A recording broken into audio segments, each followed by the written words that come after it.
célébrer, de louer le Seigneur, d'acclamer son amour, dès le lever du jour, de marcher dans ses sentiers, de vivre dans ses voies, en tout temps, en tout lieu, de pratiquer la joie.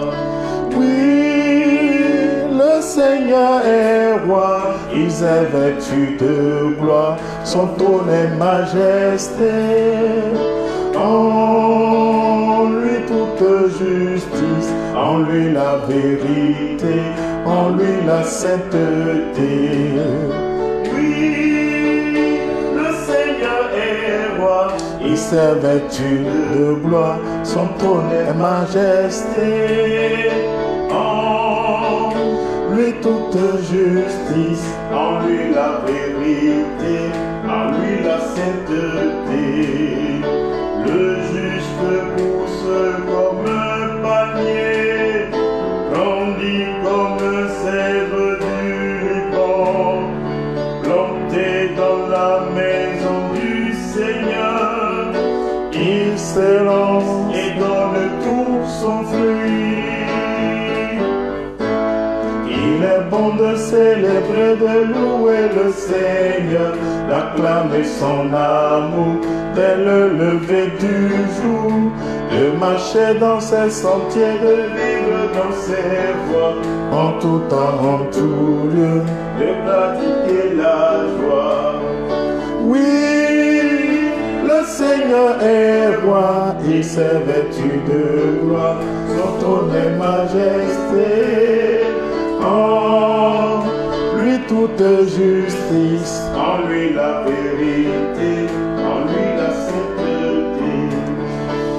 Frères et sœurs bien-aimés, merci pour le rendez-vous. Et nous étions au rendez-vous vendredi passé avec un grand homme de Dieu, le Père Hyacinthe, qui nous a aidés à traiter de façon très scientifique des questions qui sont liées à la relation entre hommes et femmes, la gestion du lit, la gestion de l'intimité conjugale. Et j'espère que chacun en a reçu pour lui. Et ce que nous avons à demander, c'est que le Saint-Esprit nous aide à rentrer dans cette vision, dans cette forme de vie que Dieu attend de nous. Nous ne pouvons pas vivre comme si tout finit ici-bas. Notre vie ne finit pas ici-bas. Je souhaite à chacun une longévité à nul autre pareil. Amen. Je souhaite que Dieu élargisse nos vies comme il en a la possibilité, il est souverain. Mais quelle que soit la longueur de notre vie, quelle que soit la durée que notre vie va prendre, ce n'est qu'une petite goutte d'eau dans l'éternité. S'il vous plaît. Qu'est-ce que 100 millions de litres d'eau dans la mer? La mer est vaste. Son étendue est grande. Mais la vie éternelle est plus vaste que la mer. Son étendue est encore plus large que la mer. Et s'il y a un choix à faire, c'est la vie éternelle. Et pour la vie éternelle, il faut tout sacrifier. Il faut accepter de tout perdre pour la vie éternelle. Le royaume des cieux n'est-il pas comparable à un trésor caché dans un champ que quelqu'un a découvert? Après avoir découvert ce trésor, Jésus, notre Seigneur, dit, il est allé vendre tout pour venir acheter le champ à cause du trésor. Mais la question souvent c'est, as-tu rencontré le trésor de la vie éternelle? Et c'est là, ça me pose un problème chez nos frères et nos sœurs. Jésus que nous suivons, s'il vous plaît, Ne cherchons plus parmi les morts celui qui est vivant. Ne cherchons plus parmi les morts celui qui est vivant. Ne cherchez plus parmi les morts celui qui est vivant. Ne cherchez plus parmi les morts, il est ressuscité. Ne cherchons plus parmi les morts celui qui est vivant. Ne cherchons plus parmi les morts, il est ressuscité. Ne cherche plus parmi les morts celui qui est vivant. Il a vaincu la mort et il est ressuscité. Nous venons de sortir du temps pascal. Mais le temps pascal est prolongé parce que tous les dimanches, nous célébrons la résurrection. Et tous les jours de la vie d'un homme, il vit parce que le Christ est ressuscité. Vivant, ne cherchons plus parmi les morts, il est ressuscité. Frères et sœurs, le Christ est ressuscité. Maintenant, cherchons les réalités d'en haut. Quittons les réalités d'en bas. Dans la création, Dieu a séparé les eaux d'en haut des eaux d'en bas. Mais tout en étant des témoins sur cette terre, mais vivons en vue des cieux, de l'éternité. Même le bien que nous faisons sur cette terre doit pouvoir être orienté vers la finalité de l'eschatologie, c'est-à-dire la fin de toutes choses. De la même façon, ce que nous endurons sur cette terre, nous devons le vivre dans la perspective que tout ne finit pas sur cette terre. S'il vous plaît. Il y a une phrase que j'ai gardée de mon cours d'eschatologie, les fins dernières. C'est la réserve eschatologique.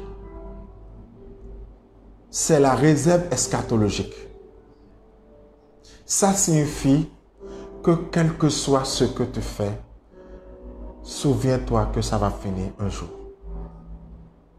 Même le mariage va finir un jour. Même le mariage va finir un jour. On t'a nommé à un poste, ça va finir un jour. Tu es élu président, ça va finir un jour. Tu es élu maire, ça va finir un jour.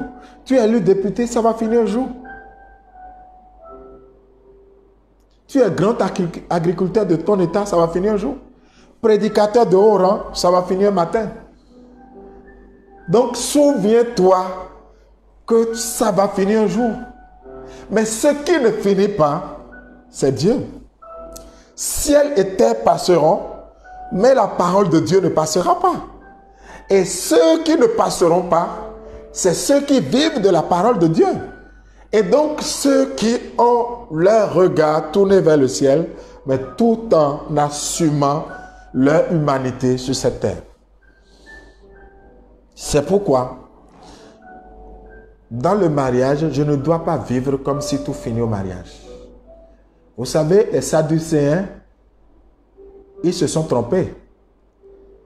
Et c'est l'une des rares fois que j'ai lu dans la Bible, Jésus dit, sur ce point-là, vous vous êtes trompés. Royalement. Ils se sont trompés de croire que, à la résurrection des morts, chacun va retrouver sa femme ou chacune va retrouver son mari. Mais Jésus va leur dire, à la résurrection des morts, nous serons tous comme des anges, il n'y aura pas de mari, il n'y aura pas de femme. S'il vous plaît, c'est pour ça que Jésus est venu mourir. C'est pour ça que Jésus nous a introduits au cœur de la Trinité. C'est pour que, à la résurrection des morts, nous puissions être assumés. C'est pourquoi je vous dis, si tu souffres, si tu as des douleurs, si tu sens que tu perds tout, en fait, tu ne perds pas tout. Jésus a dit, celui qui cherche à gagner sa vie la perdra. Mais celui qui perd sa vie à cause du royaume la gagnera. Je sais que dans un monde, c'est qui perd gagne. Cette phrase a perverti la vision chrétienne. Qui perd gagne chez eux. C'est qu'en fait, on perd, mais on utilise la force pour gagner. On utilise les fraudes pour gagner. Et dans les pays africains, ces choses fonctionnent. Quelqu'un ne compétit pas dans le marché public avec les armes à la disposition de tout le monde. Il paie normalement, mais il utilise ses relations. Il utilise celui-ci, il utilise ça, il utilise ses lobbies politiques et même ses lobbies spirituels pour pouvoir gagner un marché qu'il a perdu de façon technique. Mais ce n'est pas de ceux qui paient gagnent que je parle. Je parle de celui qui paie à cause du royaume. Celui qui abandonne des avantages par souci de son identité chrétienne, de sa vie chrétienne, pas souci de plaire à Dieu, pas souci d'être chrétien, c'est lui qui gagne. Parce qu'en réalité, ceux qui gagnent en cédant le royaume, ils ont tout perdu en réalité. Que sert-il à un homme de gagner le monde entier s'il venait à en perdre sa vie? La vie dont il s'agit n'est pas simplement la vie sur cette terre, mais c'est la vie éternelle. Et c'est là que je vais profiter pour parler au frère Sodi, qui dit qu'il est en fin de formation en économie en 2A, donc il va faire son 2A, et qu'il lui reste la soutenance, et qu'il a l'impression qu'il ne reçoit que des petites parts de l'effort qu'il fournit. Je veux dire au frère Sodi que s'il veut, comme je le connais, il peut prendre rendez-vous avec nous pour qu'on puisse approfondir sa question. Mais en attendant qu'on se voit, comme c'est une question qui est posée, il faut quand même apporter quelque chose. Il peut avoir raison, il peut avoir tort. Premièrement, le but de la vie chrétienne, ce n'est pas seulement, j'insiste sur seulement. Et je vais vous dire pourquoi j'insiste sur seulement. Ce n'est pas seulement d'avoir des diplômes et de réaliser beaucoup de choses matérielles. Au point où si on ne réalise pas des choses, on puisse s'en inquiéter au risque qu'en cherchant le succès matériel, on vienne à perdre justement sa position spirituelle. Oui, si ça ne va pas, il faut réfléchir, il faut chercher des solutions. Il faut surtout prier, écouter le Seigneur. Le frère a dit qu'il prie. Peut-être qu'il a besoin d'être accompagné. Mais personne ne peut renoncer à sa vie spirituelle parce qu'il a l'impression que sur le plan matériel, ça ne bouge pas comme il veut.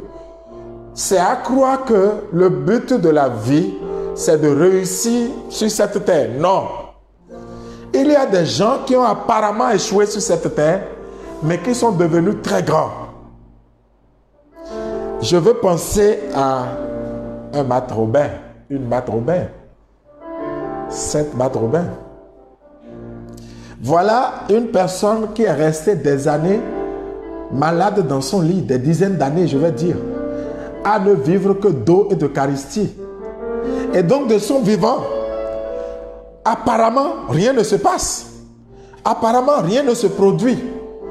Apparemment, sa vie est gâchée. Mais regardez le nombre de foyers de charité qui sont sortis de terre après sa mort.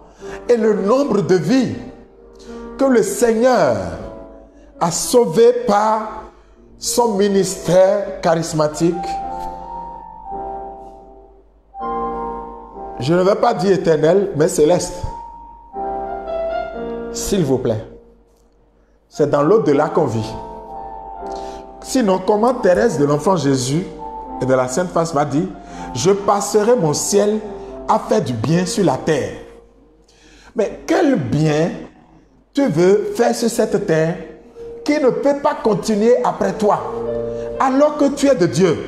Mais ce que Dieu fait de nous, c'est que, puisque nous sommes de lui, les grâces qu'il a déposées sur nous, ces grâces commencent à être visibles sur cette terre, mais après notre mort, auprès de Dieu, ces grâces ou ces charismes prennent une autre dimension et continuent.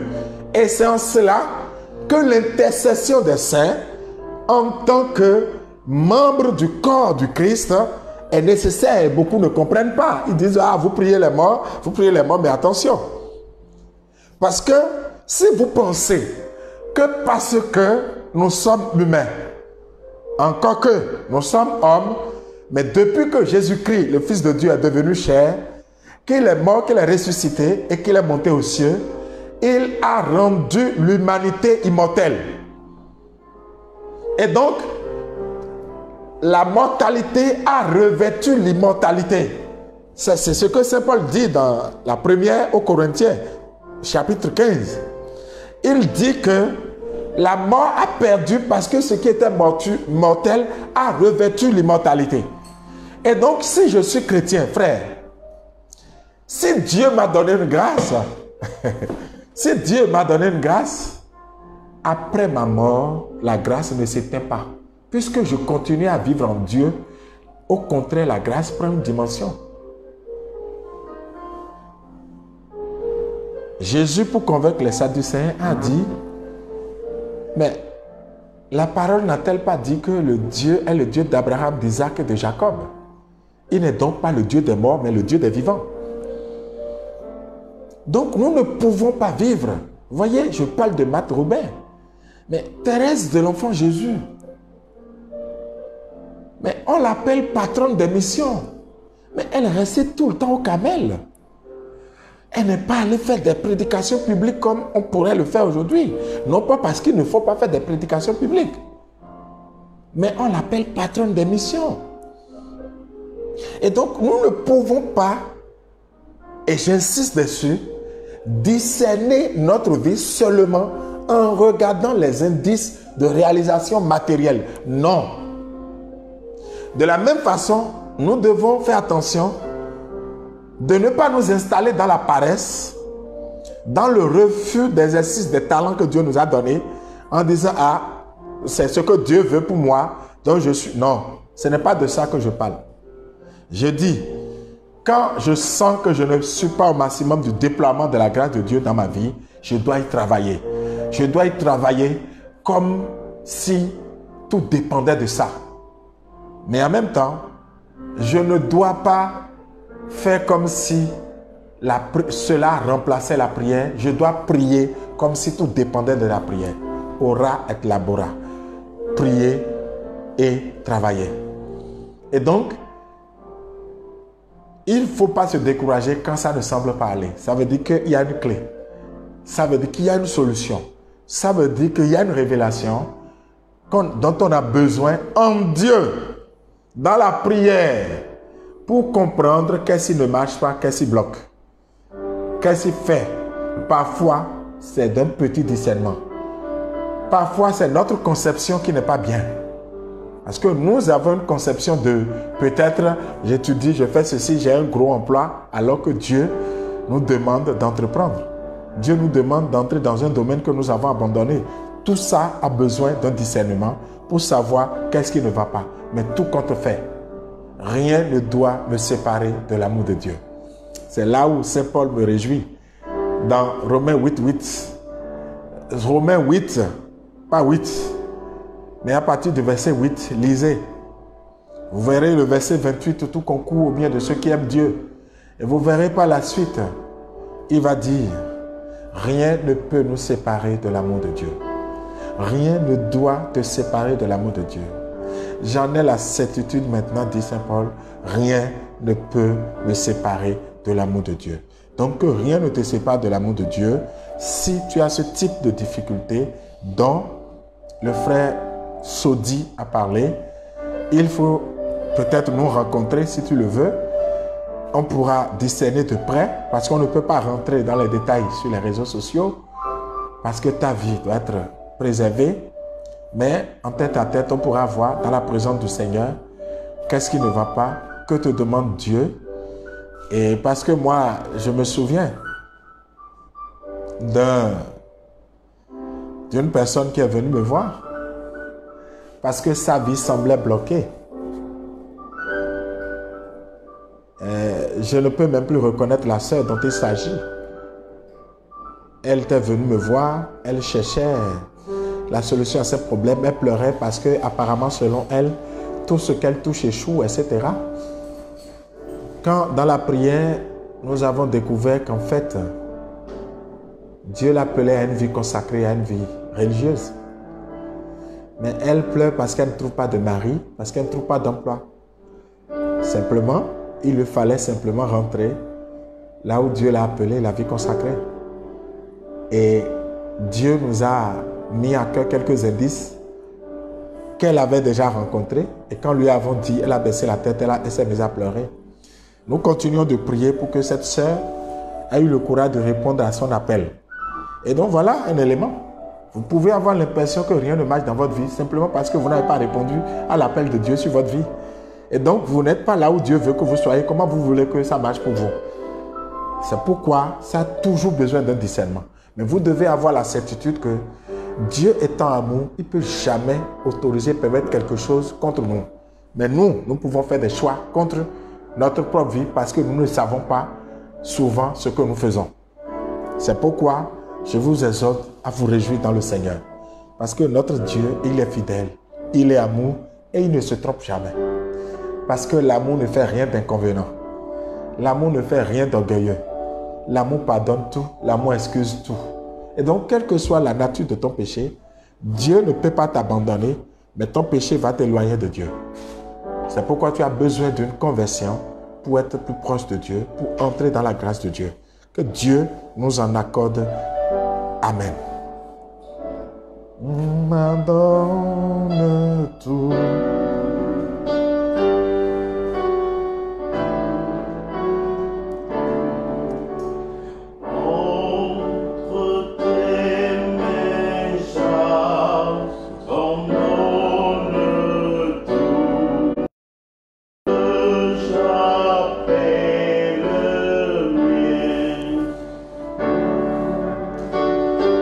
Mais à personne ne sait d'en reprendre. Oui, prends tout, Seigneur.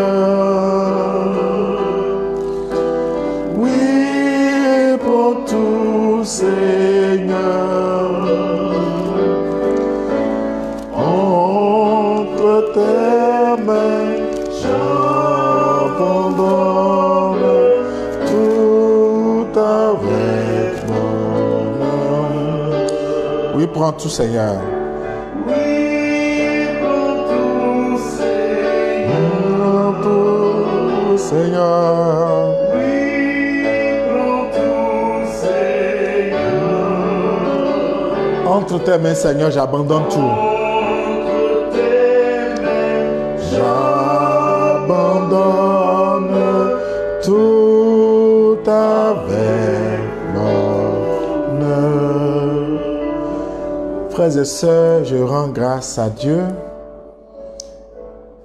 parce que comment une femme peut-elle gérer le fait d'être amoureuse d'un autre homme que son mari? Et comment sortir de l'infidélité quand on a déjà sauté le pas? Et car beaucoup trop de femmes sont infidèles de nos jours. Ça, c'est une réalité. Il y a de plus en plus de femmes qui sont infidèles, je ne veux pas dire à leur mari, mais à leur engagement. Parce que ce n'est pas à un homme ou à une femme qu'il faut être fidèle. C'est à Dieu. Et donc à son engagement vis-à-vis de Dieu qu'on doit être fidèle. Parce que si vous êtes fidèle à votre mari ou à votre femme et que ce n'est que ça, le jour où votre femme ou votre mari vous déçoit, vous aurez tendance à dire pourquoi moi je suis fidèle alors que lui ou elle fait ce qu'il veut, moi-même je vais faire ce que je veux. Mais si vous avez compris que en fait c'est en Dieu, en vue de Dieu que vous êtes engagé, la crainte de Dieu vous permet de ne pas voir dans votre fidélité, comment on appelle-t-on, une prime à la fidélité de votre conjoint ou de votre conjointe. Alors oui, il y a beaucoup d'infidélités. On se plaignait des infidélités masculines, mais aujourd'hui, les infidélités féminines commencent à faire légion et c'est normal. Puisque les hommes trompent leurs femmes avec d'autres femmes. Vous voyez, les hommes trompent leurs femmes avec d'autres femmes. Et si l'infidélité augmente, ça veut dire qu'ils ont quitté le champ des jeunes filles, ils sont rentrés dans le champ des hommes, des femmes mariées, et ça continue. Il y a plusieurs raisons qui peuvent amener une femme à la tentation de l'infidélité. La première raison, je ne dis pas première raison dans l'ordre de la hiérarchie des raisons, pas du tout. Et l'une des premières des raisons, je préfère me le dire comme ça, c'est d'abord la mauvaise conception du ménage que peut avoir l'un ou l'autre. La conception de la vie familiale peut ne pas correspondre à la réalité telle que voulue par Dieu. Vous savez, dans nos familles, on nous a inculqué que, et d'ailleurs ça se dit, quand une jeune fille travaille pas bien, on dit bon, de toute façon, elle sera prise en charge par un homme. C'est logique, ou bien quand un jeune garçon ne travaille pas bien, on lui dit tu dois bien travailler parce que tu dois prendre en charge ta femme et tes enfants. Il commence à se développer et il s'est logé dans le subconscient de toutes les femmes qu'elles deviendront des idoles que leurs maris devront adorer et dont ils doivent couvrir de cadeaux tout le temps. Je ne dis pas qu'un homme ne doit pas faire des surprises en faisant des cadeaux à sa femme et en manifestant de la douceur et de la tendresse à sa femme. Non, ce n'est pas ce que je dis. Mais ce que je veux dénoncer ici, c'est le fait qu'une femme dépende absolument de ça. C'est-à-dire, parce qu'il n'y a pas ça, ça veut dire qu'il ne m'aime pas. C'est dangereux. Du coup, on trouve un homme dehors qui ne nous aime pas, mais qui peut nous faire beaucoup de cadeaux. Et on commence, comme c'est le critère de discernement qu'on a, on commence à se dire, ce que mon mari doit me faire, il ne le fait pas, c'est ça que l'autre fait aisément. Et alors, on peut être poussé à faire ce qu'on ne doit pas faire. Aujourd'hui, le monde dans lequel nous sommes invite les couples à vivre dans une vision. Dieu ne constituera pas les couples juste pour qu'ils se mettent ensemble, pour s'amuser, pour porter des uniformes, pour se donner des cadeaux. Ce n'est pas mauvais. Mais c'est pour accomplir une vision ensemble. J'aime l'église Notre Mère. Parce que les parents de Thérèse de l'Enfant Jésus, il y a un procès en béatification, en canonisation qui est en cours pour eux. La même chose que les parents de Saint Jean-Paul II. Et on se souvient de la mère de Monique, de Saint-Augustin Monique, qui est aussi sainte. L'Église est en train de nous dire quelque chose. Il y a une vision derrière la vie familiale. C'est pourquoi la famille est l'église domestique. Et donc, on ne peut pas mettre au cœur de la famille rien que, je mets encore l'accent dessus, rien que des objectifs d'accomplissement matériel. Le bilan d'une vie de couple ne doit pas se faire sur la base du nombre de parcelles achetées, du nombre de maisons achetées, du nombre de robes achetées, du nombre de ceci acheté. Non. Non, non, pas seulement. Il peut ne rien avoir de tout ça et avoir une vie intérieure d'intimité assez profonde et de témoignage assez fort.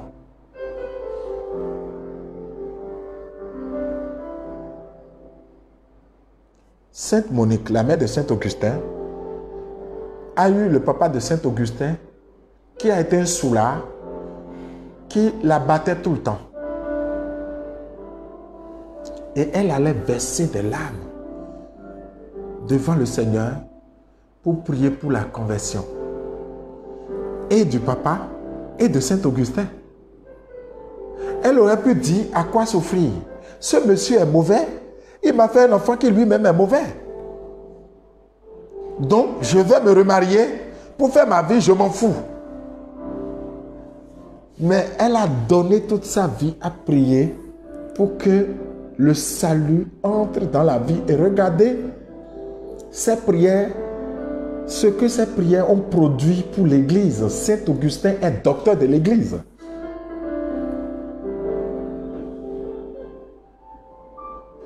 C'est dans cette vision-là qu'on doit être. Et ça rejoint l'introduction que j'ai faite. Pendant qu'une femme vit dans cette logique, elle aura l'impression d'être bête. Tout le monde va dire, reste là, hein. Reste là. Reste avec quelqu'un qui n'a rien. Reste avec quelqu'un qui n'a ceci. Mais le problème, c'est heureux êtes-vous. Si l'on vous persécute, si l'on dit faussement toutes sortes de choses contre vous, à cause du choix de Dieu, à cause du royaume des cieux, c'est ainsi que vos pères ont traité les vrais prophètes. Votre récompense est grande dans les cieux.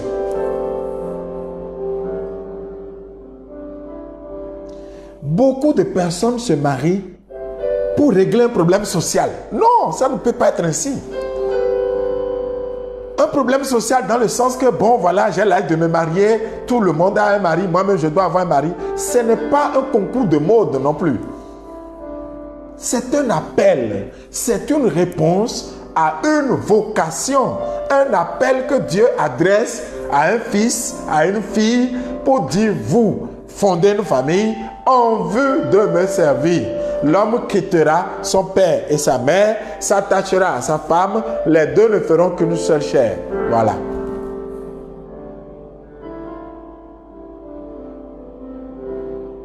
C'est d'ailleurs pour ça que le mariage est indissoluble. C'est parce que ce n'est pas simplement le fait de l'homme. Et voici que je salue le père Philippe Quimpon, qui est le vice-président de l'Institut pontifical Saint-Jean-Paul II, qui a écrit un magnifique livre, L'Esprit Saint dans la vie du couple. Je vous recommande ce livre-là, un magnifique livre où il montre que le désir d'aimer, l'amour qui naît dans le cœur d'un homme pour une femme ou dans le cœur d'une femme pour un homme n'est pas le choix, n'est pas le fait simplement de l'homme. C'est des sentiments suscités par le Saint-Esprit dans le cœur. Et c'est le Saint-Esprit qui met l'un avec l'autre. Et du coup, ce qui n'est pas de ton fait, tu ne peux pas en décider en faire ce que tu veux. C'est celui qui donne une mission qui établit un ordre de mission. Donc, cette conception qu'on a et qui fait qu'on juge les choses, ça fausse notre discernement.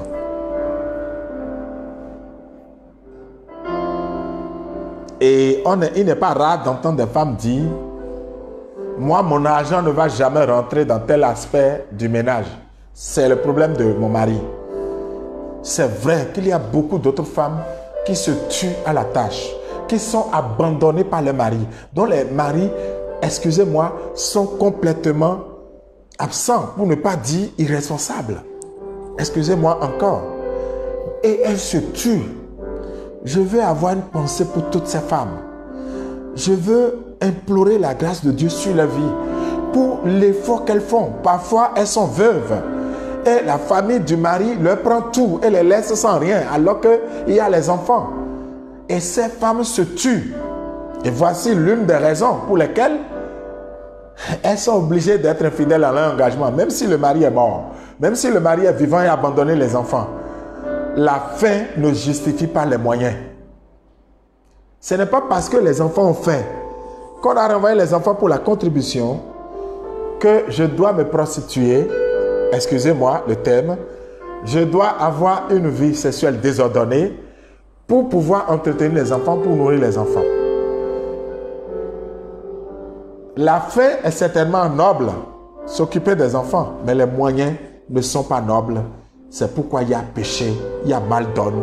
Et finalement, les moyens qu'on utilise pour éduquer les enfants, pour les élever, peuvent compromettre encore au plan spirituel l'éducation de ces enfants. C'est pourquoi les moyens doivent être sains si la fin est saine ou sainte, si vous voulez. Alléluia. Alors, je viens de développer pourquoi on ne peut pas donner une prime à l'infidélité et s'y installer. Je vais vous donner un autre exemple. Saint Paul, dans ses épîtres, et notamment l'épître aux Corinthiens, a traité une question qu'on appelle la pornéa. C'est de ça que vient la pornographie.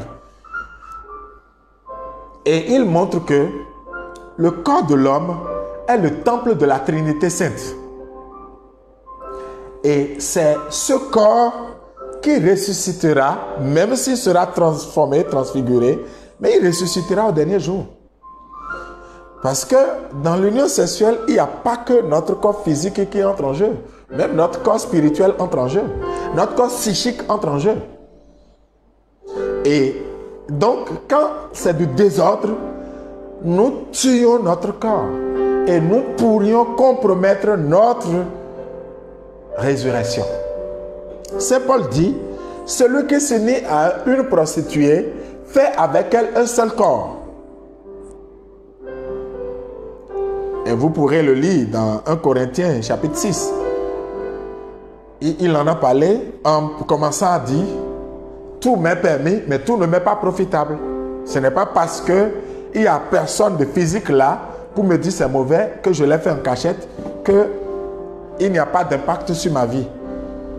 D'abord, le choix que je fais est déjà compromis parce que avant que je n'aille à ce choix, il y a eu quelque chose qui s'est passé en moi, qui s'est désolidarisé de Dieu. Et donc, la confiance en Dieu est morte. Et c'est ça qui m'a poussé à chercher ma solution. Malheureusement, une solution qui me coupe de la communion avec Dieu, mais qui détruit mon propre corps. Tous les péchés sont extérieurs au corps, dit Saint Paul, mais le péché de l'immoralité est le péché contre son propre corps.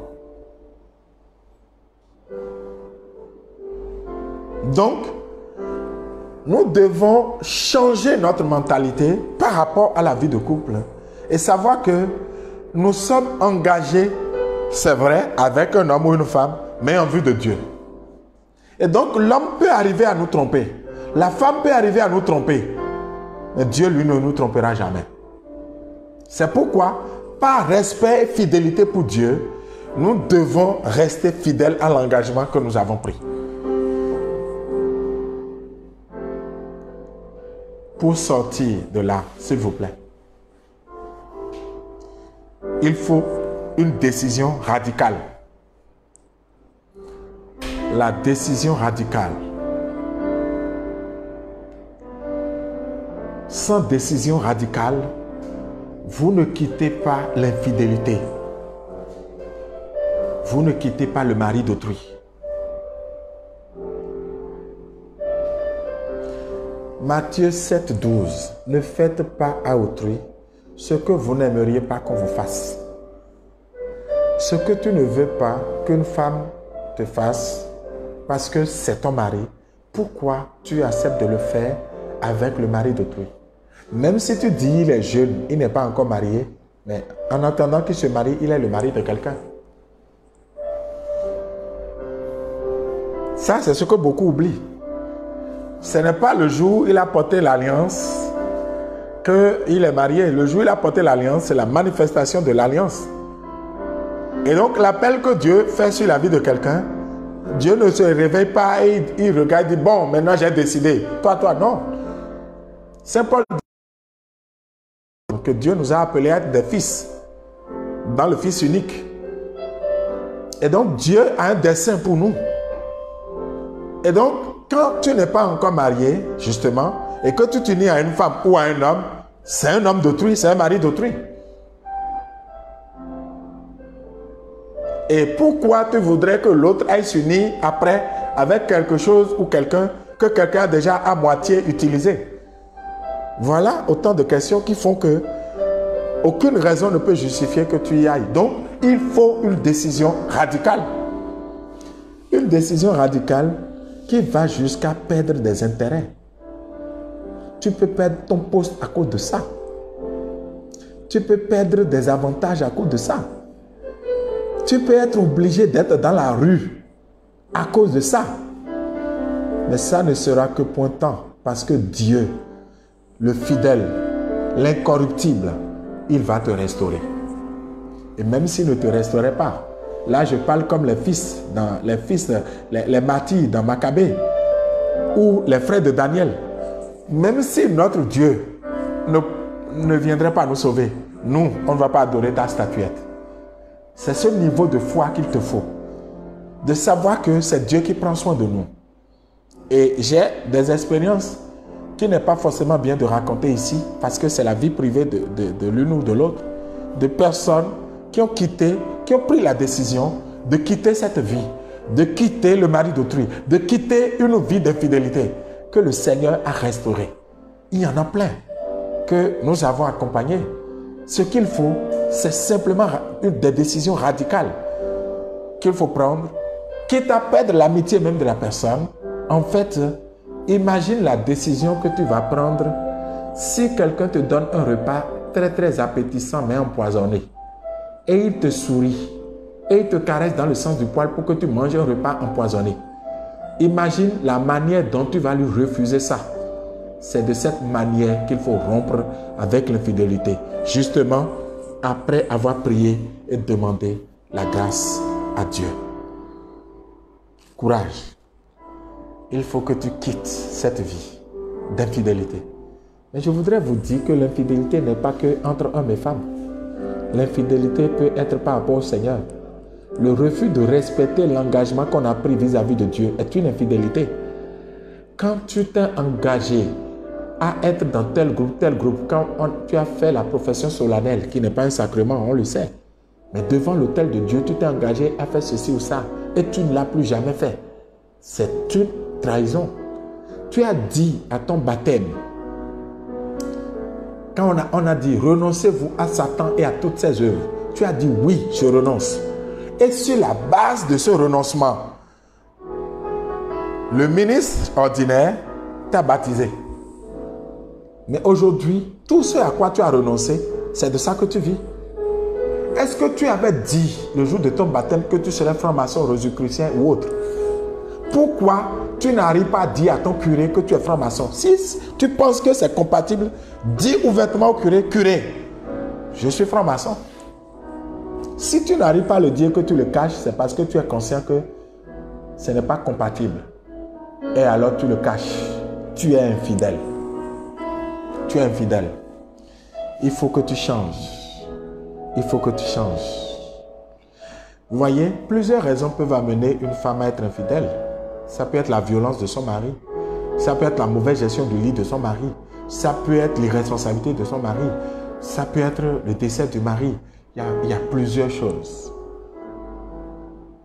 Vous allez me dire, mais est-ce qu'une veuve qui va avec un autre homme, mais qui est cet homme? Est-ce que c'est son mari? Est-ce qu'elle s'est mariée avec cet homme? Est-ce que cet homme n'est pas un mari d'autrui? Voilà. C'est pourquoi je vous demande d'avoir pour récompense Dieu.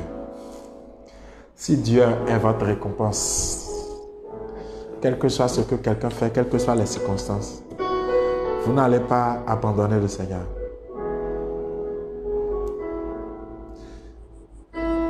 Non, jamais.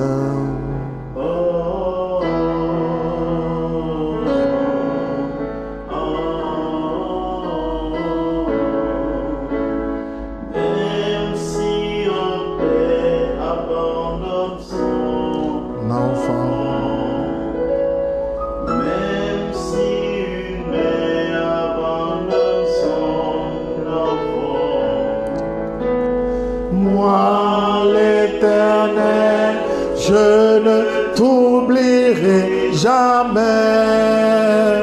Moi, l'Éternel, je ne t'oublierai jamais.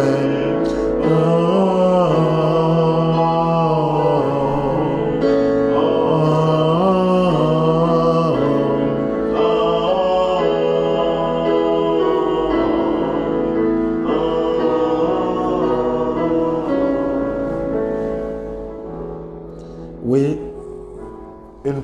une mère, excusez-moi, un père ne peut oublier leur enfant. Mais même si cela arrivait, Dieu ne t'a pas oublié. N'abandonne pas Dieu. Parfois, c'est pas acte de désespoir, c'est pas acte de vengeance que des femmes se livrent à une vie comme ça. Et en parlant comme ça, je voudrais vous dire que mon rôle n'est pas de critiquer les femmes qui sont dans l'infidélité, pas du tout. Mais c'est de la compassion que j'ai.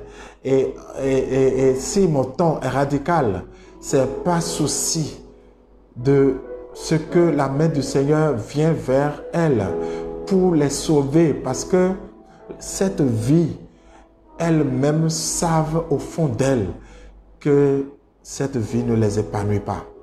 Et donc, je ne les accuse pas, mais je n'accepte pas l'infidélité et je pense qu'elles sont capables de sortir de là. Elles sont capables de meilleur. Dieu a mis dans leur vie quelque chose de plus grand. Et donc, il faut qu'elles sortent de là et qu'elles retournent à la vie normale. La main de Dieu est tendue vers elles pour qu'elles soient sauvées. Frères et sœurs bien-aimés, lorsqu'il y a un décès dans nos familles, parce que une question est venue comme ça, lorsque vous avez fait les cotisations pour ce qui concerne les obsèques directes, l'achat de la tombe, le cercueil, on va habiller le corps, la chapelle ardente et même la petite réception, votre rôle est fini.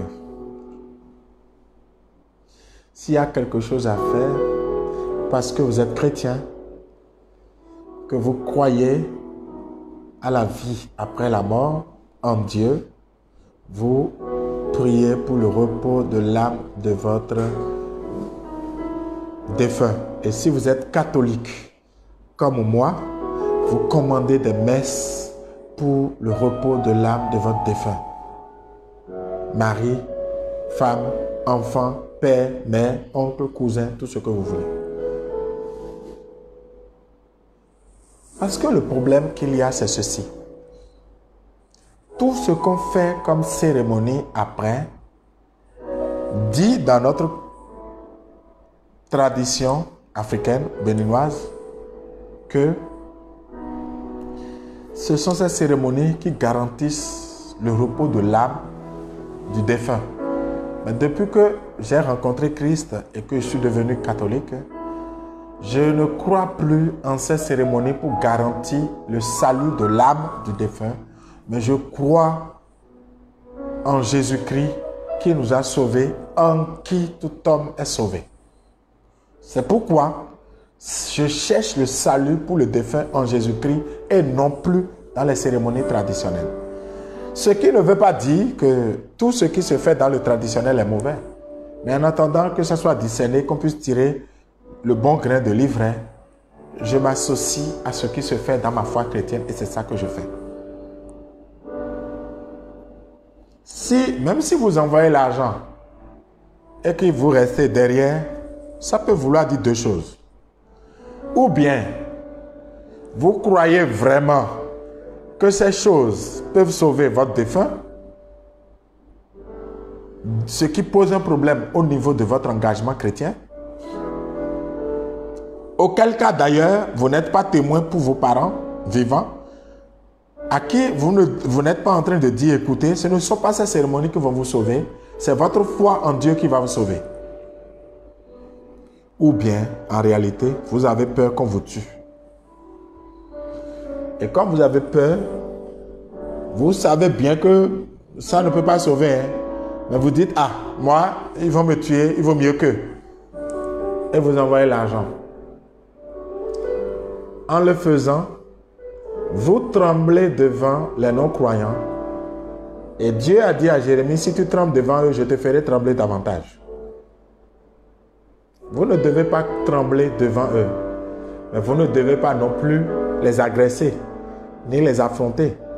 Mais vous devez leur dire avec beaucoup de douceur et beaucoup d'humilité, je comprends ce que vous dites, mais ça ne correspond plus à mon choix de vie, à ma foi. Moi, faites ce que vous voulez faire, mais moi, je vais lui commander des messes de mon côté parce que c'est en ça que je crois. C'est tout. Après, ils vont faire tas de développement. Vous écoutez, mais vous faites ce que vous pensez. Si vous êtes humble et que vous êtes dans le Seigneur, ils peuvent tout faire contre vous, mais la main de Dieu est sur vous. Dieu a dit à Jérémie, ils vont t'attaquer, mais ils ne pourront rien contre toi. C'est ça. Ils vont t'attaquer, mais ils ne pourront rien contre toi. Car je suis avec toi pour te délivrer de la main de ces méchants. Voilà ce que dit Dieu. Et donc, si par méchanceté, ils s'attaquent à toi, ils ne pourront pas te toucher. Voilà. Et c'est parce qu'ils ne pourront pas te toucher qu'ils viendront à la conversion, comme le roi Nabucodonosor, qui après avoir vu comment Dieu a protégé les frères de Daniel, et Meshach, Shadrach et Abednego, a décidé que tout le monde adore le Dieu de Daniel. Alors, sois le Daniel de ta famille en n'entrant pas dans des choses qui ne permettent pas l'expression de ta foi chrétienne et chrétienne catholique.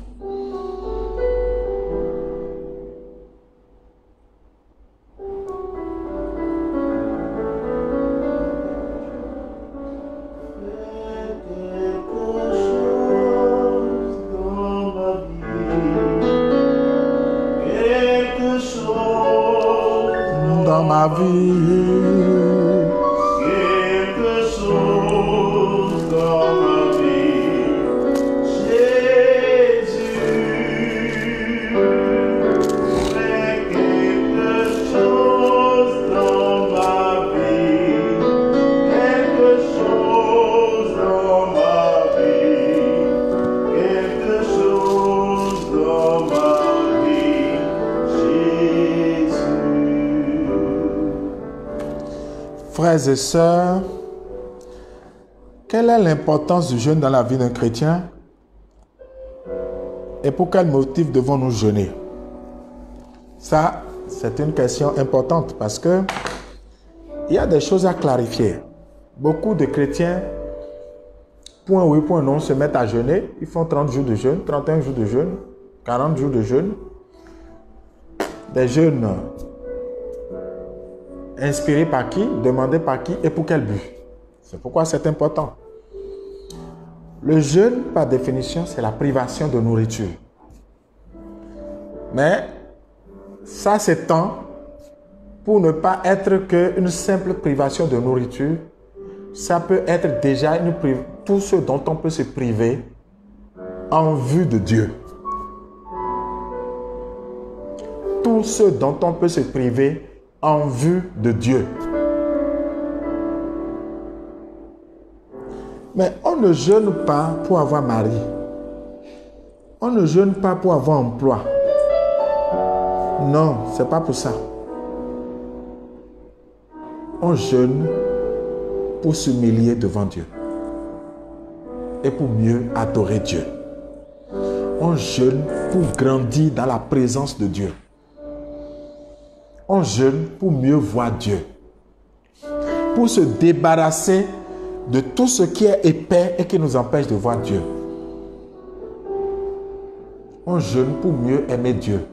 On jeûne pour mépriser les choses matérielles et pour s'accrocher aux choses spirituelles.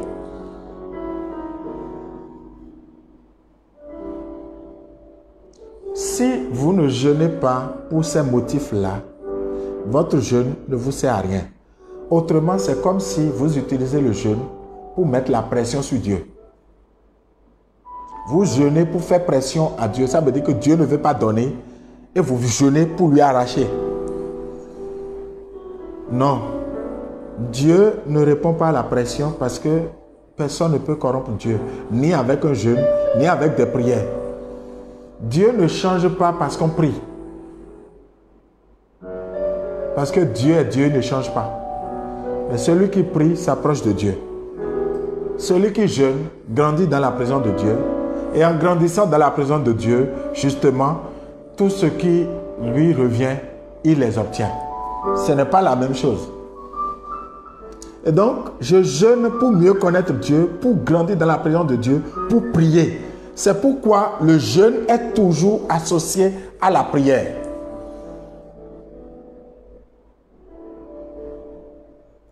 Donc, je jeûne pour voir Dieu. Quand Jésus a jeûné dans le désert, ce n'est pas pour demander à Dieu de multiplier les pains ou non, ce n'est pas pour ça. C'est d'ailleurs pour ça que le diable, quand il vient, il dit, bon, écoute, pas là, ces pierres vont donner une pierre et pain, parce que tu dois avoir faim 40 jours sans manger ni boire. Si tout ce que tu as gagné spirituellement, c'est pour manger du pain, c'est du gâchis.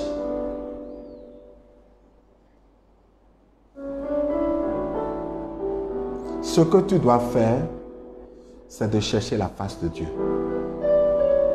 Et on jeûne pour chercher la face de Dieu. Moïse est allé sur le mont Sinaï. Sur le mont Sinaï, s'il vous plaît, il a passé 40 jours et 40 nuits. C'est après ça que Dieu vient à sa rencontre. Il peut voir Dieu. Il est débarrassé de toute impureté.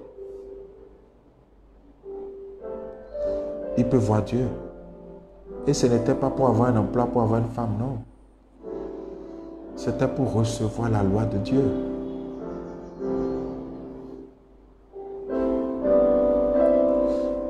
Le jeûne me permet de me maîtriser devant la nourriture. Le jeûne me permet de me maîtriser devant les choses matérielles. Le jeûne me permet de sortir de l'esclavage des choses matérielles. Je peux décider de jeûner à la boisson pour montrer mon indépendance par rapport à la boisson, à la nourriture, au sexe, etc. C'est pour ça. Et donc pour vivre dans l'esprit. Pour vivre dans l'esprit. Et le jeûne, ce n'est pas pour faire des économies. Ça ne s'appelle plus jeûne. Ce n'est pas non plus pour maigrir. Ça ne s'appelle plus jeûne. Si vous jeûnez, ce que vous ne mangez pas en jeûnant, vous devez le donner à quelqu'un. Vous devez prendre la position de quelqu'un qui a l'habitude de ne pas manger et donc de rester à jeûn. Vous lui donnez à manger, vous prenez sa position à jeûn pour vivre ce que lui vit quand vous êtes en train de manger. Et lui vit ce que vous vivez quand vous mangez, lui ne mange pas. Donc le plaisir que vous ressentez quand vous mangez, lui va ressentir le même plaisir. Et donc jeûner, c'est prendre la place de quelqu'un. C'est pourquoi dans Isaïe 58, le jeûne agréable à Dieu, à partir du premier verset, crie à pleine gorge, ne te retiens pas, comme le corps élève la voix, annonce à mon peuple ses crimes, à la maison de Jacob ses péchés. C'est moi qu'il recherche jour après jour. Il désire connaître mes voies, comme une nation qui a pratiqué la justice, qui n'a pas négligé le droit de son Dieu. Il s'informe près de moi des lois justes. Il désire être proche de Dieu. Vous voyez pourquoi je vous ai lu ces parties-là? Le peuple recherche la face de Dieu. Le peuple cherche à connaître la volonté de Dieu. Le peuple cherche à connaître qu'est-ce que Dieu décide. Et il ajoute, pourquoi avons-nous jeûné sans que tu ne le vois? Nous sommes-nous mortifiés sans que tu le saches? C'est qu'au jour où vous jeûnez, vous traitez des affaires et vous opprimez tous vos ouvriers. C'est que vous jeûnez pour vous livrer aux querelles et aux disputes, pour frapper du poing méchamment. Vous ne jeûnerez pas comme aujourd'hui. Si vous voulez faire entendre votre voix là-haut, est-ce là le jeûne qui me plaît? Le jour où l'homme se mortifie, courber la tête comme un jonc, se faire une couche de sac et de cendre, est-ce là ce que tu appelles un jeûne? un jour agréable à Yahvé. N'est-ce pas plutôt ceci le jeûne que je préfère? Défaire les chaînes injustes, délier les liens du jour, renvoyer libres les opprimés et briser tous les jours. N'est-ce pas partager ton pain avec l'affamé, héberger chez toi les pauvres sans abri? Si tu vois un homme nu, le vêtir, ne pas te dérober devant celui qui est ta propre chair, alors ta lumière éclatera comme l'aurore, ta blessure se guérira rapidement, ta justice marchera devant toi et la gloire de Yahvé te suivra. Alors tu crieras et Yahvé répondra. Tu appelleras, il dira, me voici. Si tu bannis de chez toi le jour, le geste menaçant et les paroles méchantes, si tu te prives pour l'affamer, si tu te prives pour l'affamer et si tu rassasies l'opprimé, ta lumière se lèvera dans les ténèbres et l'obscurité sera pour toi comme le milieu du jour. Yahvé sans cesse te conduira, il te rassasiera dans les lieux, etc., etc. Comment quelqu'un qui a refusé de pardonner à son frère, à sa mère, à son père, à sa femme, à son mari, va dire qu'il jeûne pour quelque chose? Il faut délier l'opprimé, l'esclave. Et vous savez, chez les Juifs, à qui le message là est adressé, ils ont des esclaves chez eux. Des gens qui sont sous eux et sur qui ils ont droit de vie et de mort. Et Dieu leur dit, ta façon de jeûner, c'est de libérer l'esclave. C'est de lui donner, de jouir de la vie comme s'il était libre. C'est là. Et voilà que tu ne pardonnes pas, tu as de la haine dans ton cœur et tu jeûnes pour obtenir des choses. Est-ce que tu n'aurais pas pu jeûner pour demander la grâce de pardonner? Ça aurait été plus efficace pour toi. Parce que tu serais plus humble et tu aurais la force spirituelle de pardonner à celui qui t'a offensé. Par exemple, comment tu jeûnes? Et parce que tu jeûnes, tu mets à jeun la domestique. Tu mets à jeun ton mari.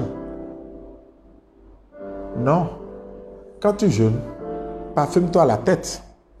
Et c'est pourquoi je veux te lire le texte de Matthieu. Quand vous jeûnez, ne vous donnez pas un air sombre comme font les hypocrites. Ils prennent une mine défaite pour que les hommes voient bien qu'ils jeûnent.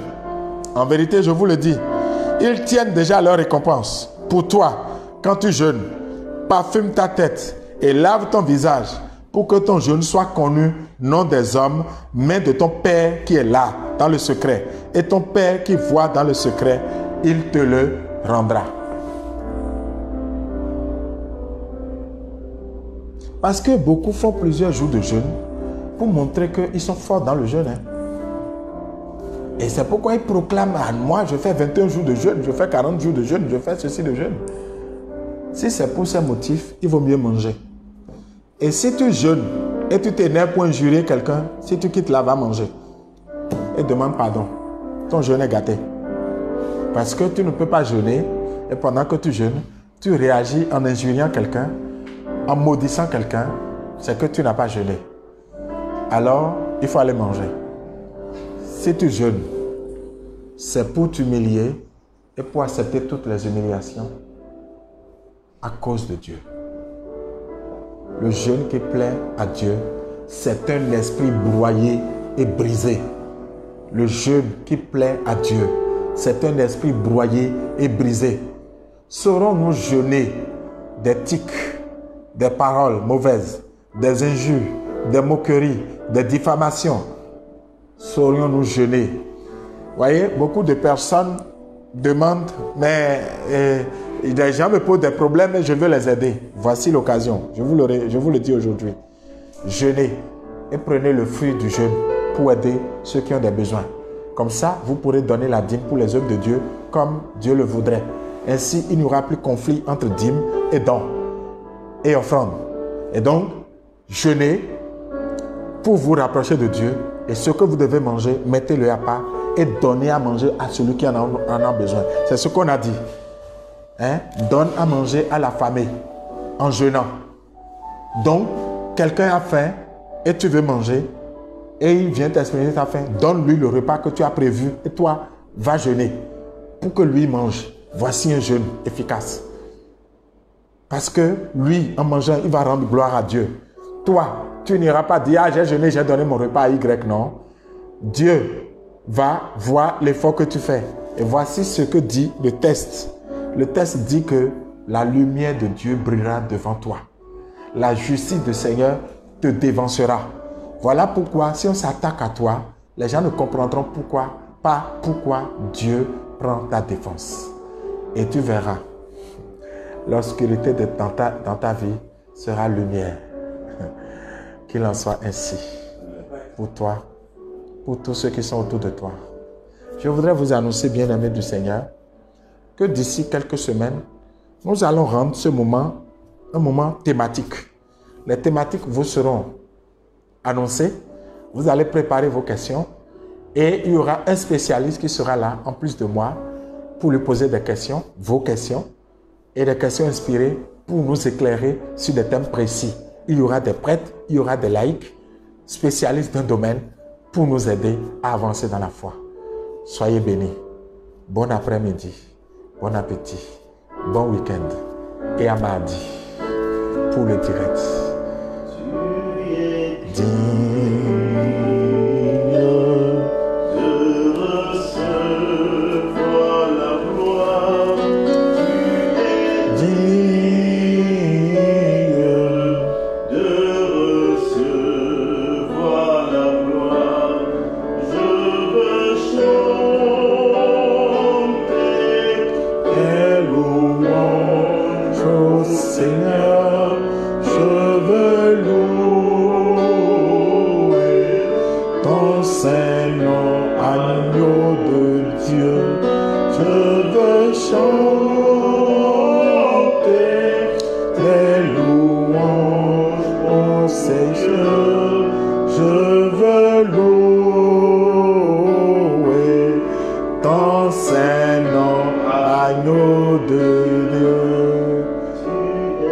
Seigneur Dieu, Père de Jésus-Christ, nous te bénissons, nous te rendons grâce pour ce temps. Pour les frères qui nous ont écoutés, les sœurs qui nous ont écoutés, élève ta main et bénis chacun. Bénis leur vie. Ceux qui ont pris des décisions pour sortir des situations qui ne les arrangent pas dans leur relation avec toi, que ta grâce les visite et les élève. Amen. Au nom du Père, du Fils et du Saint-Esprit. Amen.